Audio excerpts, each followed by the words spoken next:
Hey guys, welcome back to my channel, and today we're going to read the card number 6, that is the Lovers, and it's the 7th card in the major arcanas and tarot deck as a whole.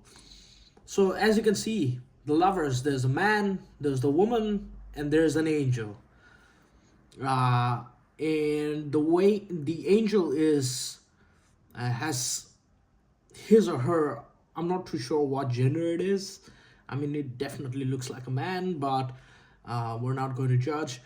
Has hands outstretched, encompassing both the male and the female. And as you can see, the woman is standing beside a tree, most probably an apple, and there's a snake. And man is standing next to a tree that's normal looking and so forth. So they're in a lush garden. So you can just say that these are Adam and Eve archetype too, because of what it symbolizes. The tree on the left signifies tree of knowledge and so forth, and understanding. And basically the man is uh, looking at the woman, and woman is looking towards the sky, or maybe she has her eyes down at the man while her head is up. I can't really say. Some people say that man means thinking, and woman means emotion, and angel means the higher self. If you're talking about one specific person without the addition of someone else, and once they all are in synchrony, like the man, the mind, the emotions, and the higher self, it signifies that they're in harmony altogether. So the Lovers can also be interpreted as a romantic card, where you are going to find the love of your life soon, and they're going to come to your life offering you with a buttloads of emotions that are positive in nature, and overall, being compassionate and kind towards each other. The angel also signifies that your love life is divinely protected, um, and you are recognized. In fact, a lot of people have turbulence in their relationship because of ongoing issues or so forth. So the angel is there as a reminder that no matter what friction is between man or and the woman, and woman or and the man, you're divinely protected, so there's no issue with regards to that. And plus, there's a sun shining brightly in front of both of them, so that means that there's sunshine and love uh, and romance ahead in your life. So that's what the Lovers signify.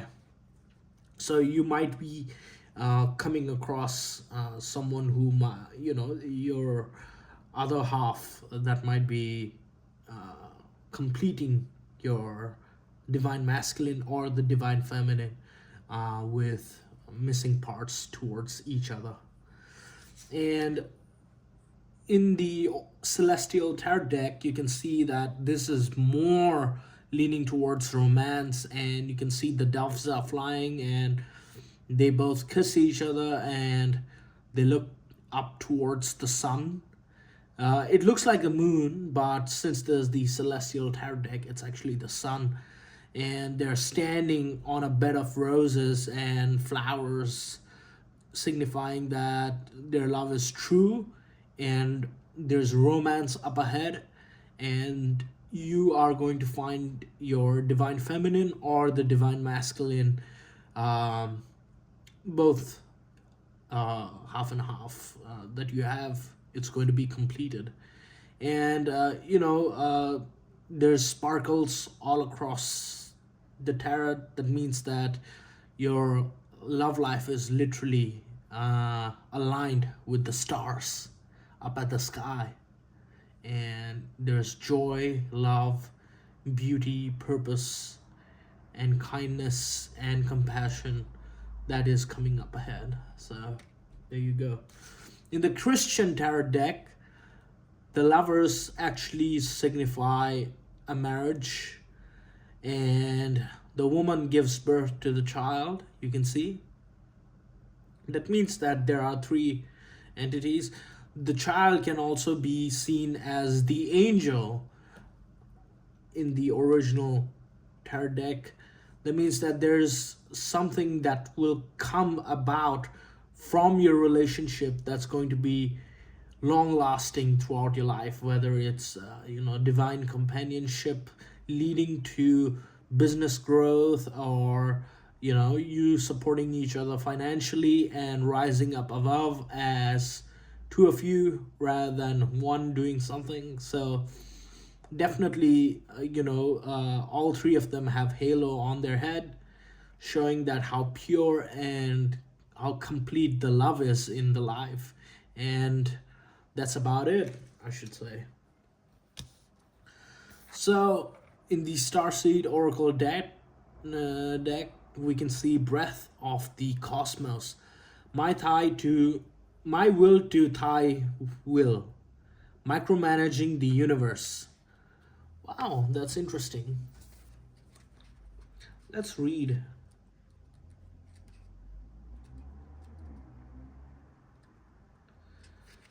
So, when we rely on our own will, we're micromanaging the universe and resisting the natural flow of life. We're not trusting the mysterious breath of life. We're rejecting the great cosmic intelligence and relying instead on our personal strength. When we do this, we find ourselves attempting to bend things to our will. We spend our time forcing, pushing, and living from a space of trying to. Everyone around us can feel it, and the universe can too. You're being called to stop micromanaging the universe and trust the breath of life, to surrender to greater will that God has for you, to move from my will to thy will. When you surrender to greater will of life, you will begin dancing with the rest of life. When you bow to the great mystery and say, please use me, please show me the way, little by little you find yourself living your most fulfilling, authentic life. When you surrender your personal will, when you relinquish control and release the way you think things should be and surrender to the greater will, you find yourself being led. You being breathing the breath of life. I am willing to stop relying on my own strength and personal agenda and instead surrender to the breath of life. Dear God, help me move from my will to thy will. Please lead me, show me that way. So, as you can see, you have to surrender to the will of the cosmos. And this is the thing, because when you have your own will, and let's just say that you have your own agenda, you cannot allow love to come in your life, because you place conditions upon yourself. Let's say that my partner has to look like this, and she needs to behave like this, she needs to have this job, this qualification, and so forth, and vice versa. And you have basically segregated your heart to a very small selective you know what do we call that, spectrum, that it's going to be hard for you to truly allow things to happen in your life. This is a very important decision, because the only way you can fulfill and allow greater things to come in your life is to basically surrender to the universe and let universe sometimes decide uh, what it is. Let's just say that someone fits the category of who you want to be with, but they don't harbor that same feeling towards you, and now there's a mismatch. So what happens is that there's a problem and you can't really synchronize properly with the other person.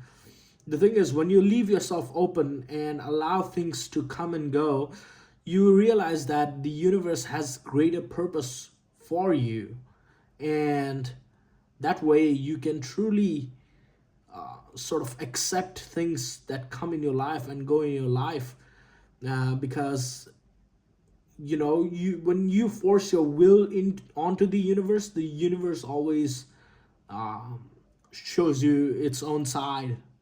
So when you synchronize with the Tao, as we call it in Taoist philosophy, that means that you have surrendered to the will of the universe that has greater abundance lying and waiting for you to accept it. And that really shines with the three deck card over here, in the sense that like the true lover will come when you allow yourself to be loved. And I guess that's it.